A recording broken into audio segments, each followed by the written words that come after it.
Assalamualaikum warahmatullahi wabarakatuh. Apa kabar anak-anak? Semuanya pada baik? Pada sehat? Semuanya pasti puasa kan? Alhamdulillah. Anak-anak, hari ini kita akan belajar bersama tentang haji dan umroh. Kalian akan melihat tayangan video haji dan umroh. Untuk itu kalian harus perhatikan dengan saksama supaya kalian paham apa yang kalian lihat nanti. Untuk itu kita buka dulu belajar kita ini dengan bacaan basmalah. Bismillahirrahmanirrahim. Baik, kita saksikan bersama ya. Selamat menyaksikan.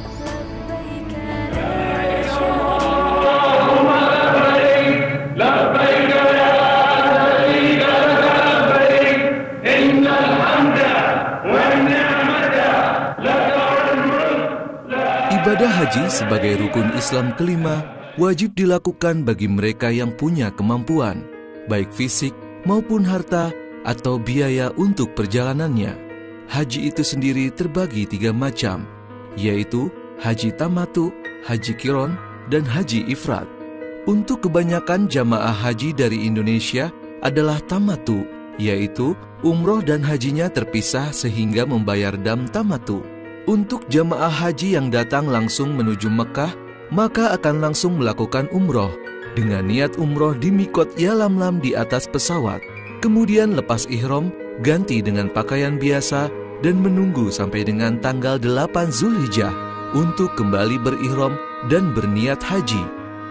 Sedangkan jamaah haji yang langsung menuju Madinah akan berihram dan niat umroh di Zulhulaifah atau Bir Ali untuk umroh. Kemudian lepas ihram, ganti dengan pakaian biasa dan menunggu sampai dengan tanggal 8 Zulhijjah untuk kembali berihram dan berniat haji. Berikut manasik haji langkah demi langkah dan hal-hal yang wajib dilakukan dan larangan-larangan yang harus dijauhi. Rukun haji. Kebanyakan para ulama berpendapat bahwa rukun haji terdiri dari ihram, wukuf di Arafah, tawaf di Ka'bah, sa'i antara Bukit Sofa dan Marwah, tahallul, dan tertib.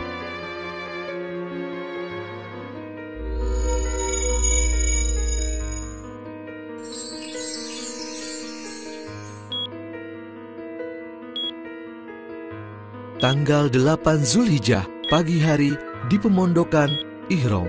Pagi hari setelah sarapan sebelum memakai ihram, lakukanlah persiapan dengan bersih-bersih diri, seperti menggunting kuku, merapikan rambut, kemudian mandi seperti mandi junub. Setelah itu, pakailah wewangian di badan, bukan di pakaian ihram. Pakailah kembali kain ihram yang terdiri dari 2 helai yang bersih. Jangan lupa, kenakan sabuk agar kuat dan nyaman. Kenakan sandal atau alas kaki yang tidak menutup mata kaki. Diperbolehkan mengenakan kacamata, jam tangan, atau alat pendengaran, namun dilarang menutup kepala dengan benda yang melekat seperti topi, namun payung diperbolehkan. Untuk wanita cukup mengenakan mukena sholat, warnanya apa saja, namun lebih utama yang putih. Menutup aurat dan tidak menampakkan bentuk tubuh, serta tidak diperbolehkan menutup muka dan mengenakan kaos tangan. Setelah itu berniat haji. Labbaik Allahumma hajjan, nawaitul hajja wa ahramtu bihi lillahi ta'ala. Dan perbanyaklah talbiyah. Labbaik Allahumma labbaik, labbaik la syarika laka labbaik, innal hamda wan ni'mata laka wal mulk la syarika lak. Labbaik Allahumma labbaik, labbaik la syarika laka labbaik, innal hamda wan ni'mata laka wal mulk la syarika lak. Ketika jamaah haji telah berniat, maka jauhi perbuatan rafath, fusuk, dan jidal, juga larangan yang dibagi menjadi 3 bagian. Pertama, larangan yang khusus bagi laki-laki, yaitu memakai pakaian yang berjahit atau yang membentuk tubuh. atau sebagian anggota tubuh seperti kaos kaki, menutup kepala dan muka, dan memakai sepatu yang menutup mata kaki. Kedua, larangan khusus untuk wanita, yaitu menutup muka dengan sesuatu yang melekat dengan kulitnya, dan memakai 2 sarung tangan. Ketiga, larangan untuk laki-laki dan wanita, yaitu tidak jidal, rafas, dan pusuk, tidak memakai harum-haruman, tidak membunuh binatang buruan, tidak berjimat atau senggama, tidak mencabut atau mencukur rambut, tidak menggunting kuku, dan tidak merusak tanaman. Kemudian jamaah haji berangkat menuju Mina untuk mabit. Ini adalah sunnah Rasulullah Shallallahu Alaihi Wasallam ketika haji wada. Namun, untuk jamaah haji program Departemen Agama, sebagian besar tidak melakukan dan langsung menuju Arafah untuk wukuf keesokan harinya. Tanggal 8 Zulhijjah, sore di Mina, mabit. Sesampai di Mina siang hari, maka lakukanlah sholat zuhur di Qashar dari 4 rakaat menjadi 2 rakaat. Demikian pula sholat asar di Qashar dari 4 rakaat menjadi 2 rakaat, dikerjakan di waktunya. Sholat maghrib dikerjakan di waktunya 3 rakaat, dan sholat isya dikerjakan di waktunya di Qashar dari 4 rakaat menjadi 2 rakaat. Lalu mabit atau menginap di Mina dengan memperbanyak talbiyah dan amalan-amalan lain yang disunahkan hingga subuh. Sholat subuh dilakukan di Mina. Kemudian setelah fajar berangkatlah menuju Arafah. Untuk menghindari kemacetan di jalan dan terlambat sampai di Arafah, sebagian jamaah ONH Plus berangkat menuju Arafah setelah melewati tengah malam di Mina, sehingga sholat subuh dilakukan di Arafah. Tanggal 9 Zulhijjah, siang di Arafah. Sesampai di Arafah, bersiaplah dengan makan siang lebih awal, kemudian memperbaharui wudhu, dan ketika telah masuk waktu zuhur, sholat zuhur dan asar di jamak takdim dan di Qashar.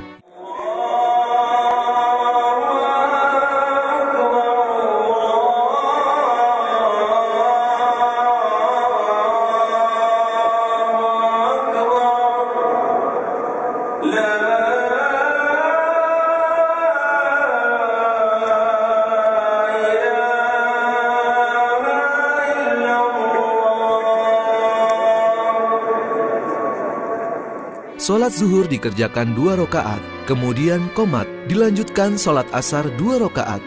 Di tenda-tenda jamaah haji akan dibagi menjadi beberapa kelompok, dan masing-masing kelompok dipimpin oleh ketua kelompoknya atau ustadz yang setelah sholat dilanjutkan dengan khutbah Arafah.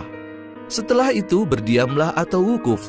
Inilah puncak ibadah haji yang ditekankan oleh Rasulullah Shallallahu Alaihi Wasallam. Al-Hajju Arafah, haji adalah Arafah.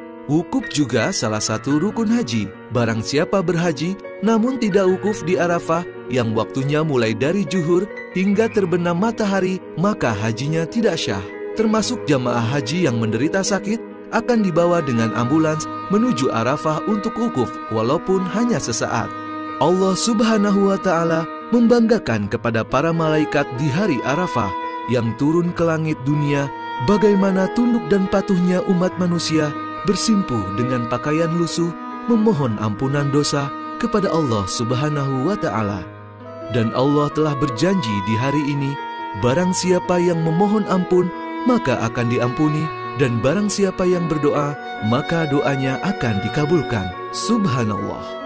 Manfaatkanlah waktu yang sangat berharga ini untuk berdoa dan bertafakur, dan jauhi pekerjaan yang sia-sia seperti mengobrol, tidur, bahkan berjalan-jalan mencari sanak keluarga. Karena hari Arafah sangat mahal dan penting untuk disia-siakan. Semoga Allah memberikan kekuatan dan kesehatan kepada jamaah haji agar dapat memanfaatkan waktu yang sangat indah ini ketika berada di Arafah. Menjelang maghrib ketika matahari akan terbenam, keluarlah dari tenda dan menghadap kiblat dengan mengangkat kedua tangan dan berdoalah. Tanggal 9 Zulhijjah, malam di Muzdalifah mabit.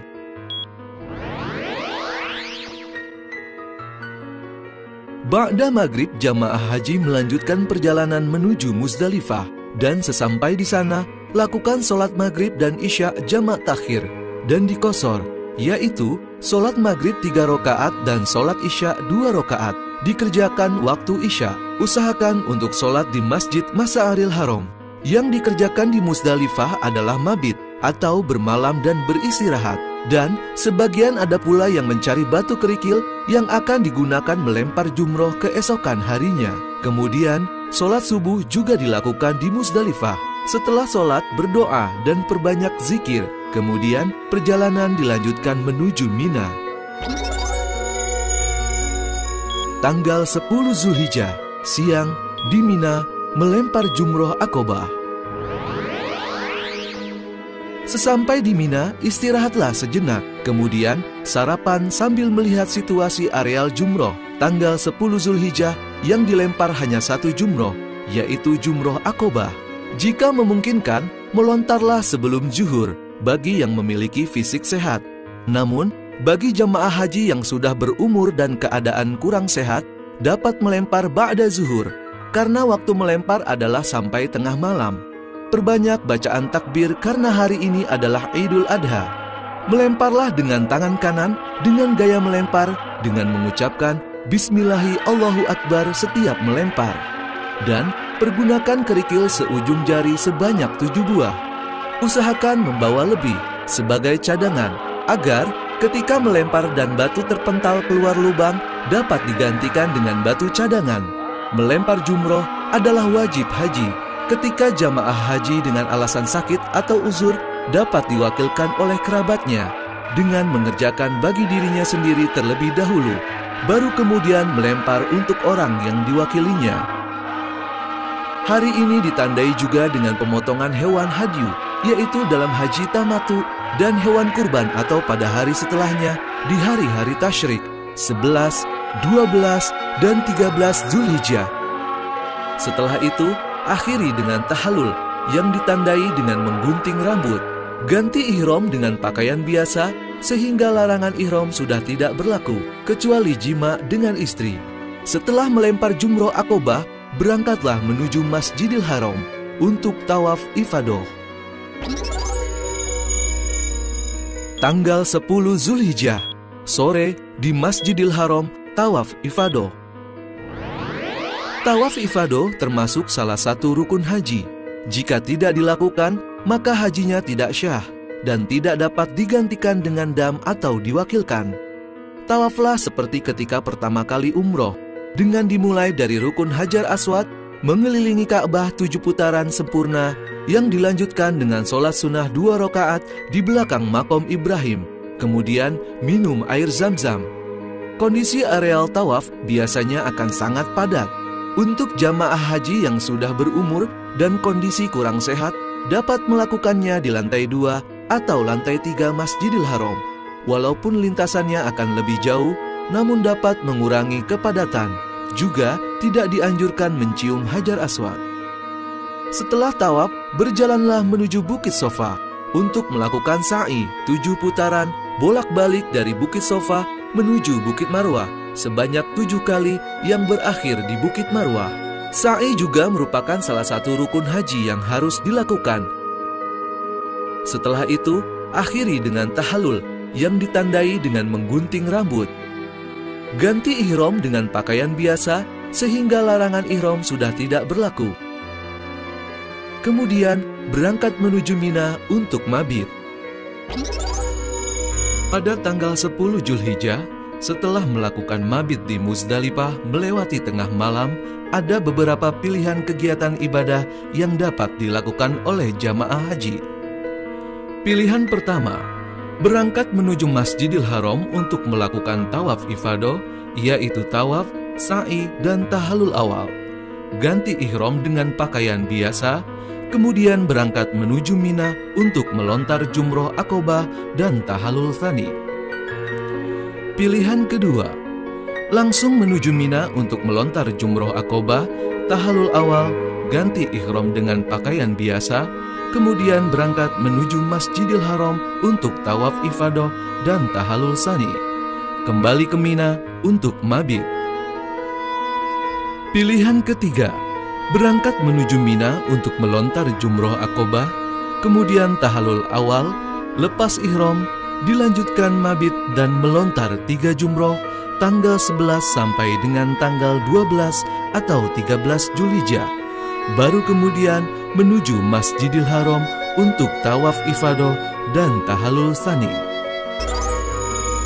Tanggal 11 Zulhijjah di Mina melempar 3 jumroh, ula, wusta, dan aqobah. Sholat subuh di Mina kemudian isi kegiatan dengan amalan-amalan yang disunahkan oleh Rasulullah Shallallahu Alaihi Wasallam seperti mengaji, zikir, dan lain-lain. Persiapkan batu kerikil minimal 21 batu, ditambah cadangan jika terpental keluar lubang tempat jumroh. Makan siang di awal waktu, kemudian sholat zuhur dikosor dari 4 rakaat menjadi 2 rakaat. Kemudian berangkat menuju jumroh ula, lalu lemparlah dengan 7 batu kerikil dengan membaca Bismillahi Allahu Akbar tiap kali melempar. Setelah itu, menuju jumroh wusta, lakukan hal yang sama dengan melempar 7 batu. Yang terakhir, menuju jumroh aqobah, juga dengan melempar 7 batu kerikil. Untuk jamaah haji yang sakit atau uzur, dapat diwakilkan dengan kerabatnya, dengan syarat kerjakan melempar untuk diri sendiri terlebih dahulu, baru kemudian melempar untuk orang yang diwakilinya. Kembali ke tenda masing-masing untuk mabit dan melempar keesokan hari. Selama mabit di Mina, kerjakan sholat fardu dikosor menjadi 2 rakaat kecuali maghrib dan subuh yang dikerjakan di waktunya masing-masing. Tanggal 12 Zulhijjah di Mina melempar 3 jumroh, wula, wusta, dan aqobah. Sholat subuh di Mina kemudian isi kegiatan dengan amalan-amalan yang mendekatkan kita kepada Allah Subhanahu wa Ta'ala. Kemudian persiapkan diri untuk melempar 3 jumroh sebelum zuhur bagi jamaah haji yang nafar awal.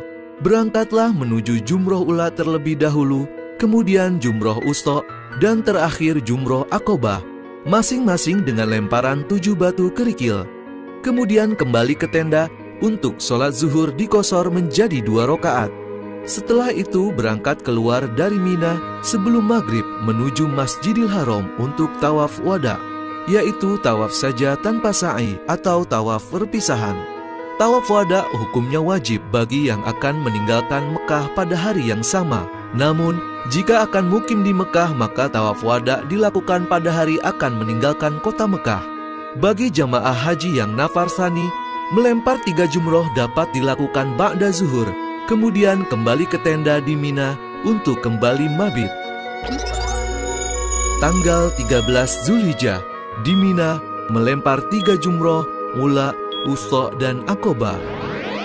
Untuk jamaah haji yang nafar tsani, melempar 3 jumroh dilakukan sebelum zuhur dengan melempar jumroh ula terlebih dahulu, kemudian jumroh wusta dan aqobah dengan masing-masing 7 batu kerikil.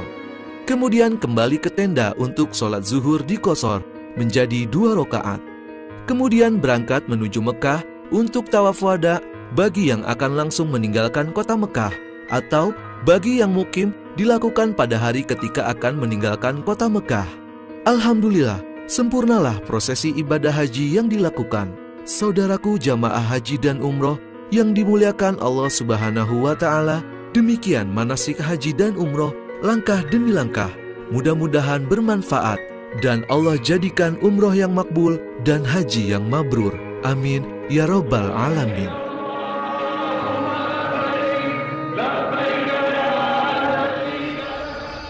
Anak-anakku yang dirahmati oleh Allah, demikian tadi tayangan yang barusan kalian lihat semuanya.